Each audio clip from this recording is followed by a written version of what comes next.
Okay, I'm back now to talk about the Amityville horror franchise once again. Okay, let's put this into perspective. What should we call it? The Weinsteins and Dimension Films. I thought they owned most of the rights to the original Amityville horror franchise, and they were planning on the lost tapes. Like everyone heard, it was going to be a found footage film, and apparently that's still in the works. It was going to be a found footage film of the 1976 investigation where the news reporters showed up and they clipped this photo of a little boy and they claim it's a ghost.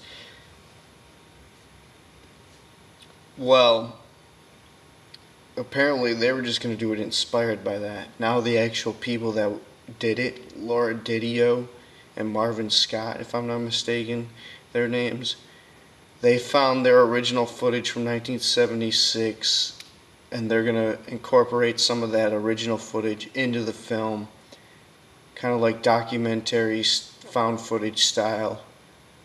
I don't know if how big budget or if it's going to even go to theaters. I was more interested in the one that the Paranormal Activity and Dimension Films were going to do, Amityville, The Lost Tapes, but they haven't even started production on that. It's only still like in development hell.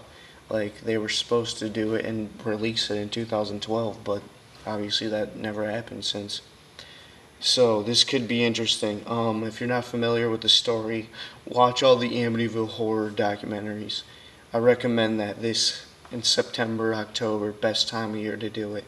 There's a ton of them on YouTube of the accounts of the Amityville horror. Not only that, the prequel of Ronald DeFeo who murdered his own family, and then the Lutz family that moved in there in 1974 or 75, and then they moved out shortly after, as we know, because they became possessed, or George Lutz became possessed, or there was paranormal activity in the house.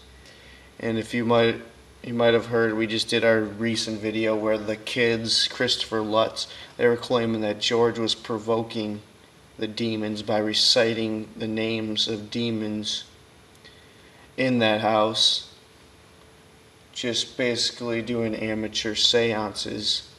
And so anyway, then a year later, or in March 1976, a few months after the whole Lutz thing and before the movie even came out, or the book even came out,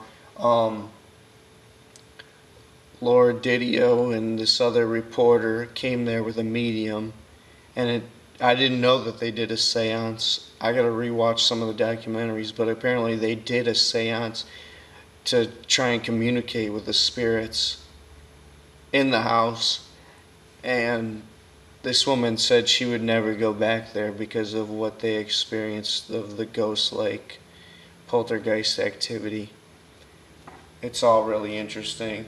First, we all thought it was just an elaborate hoax and a scheme to make money for a franchise, but there is really some truth to that fiction, in the words of Stephen King.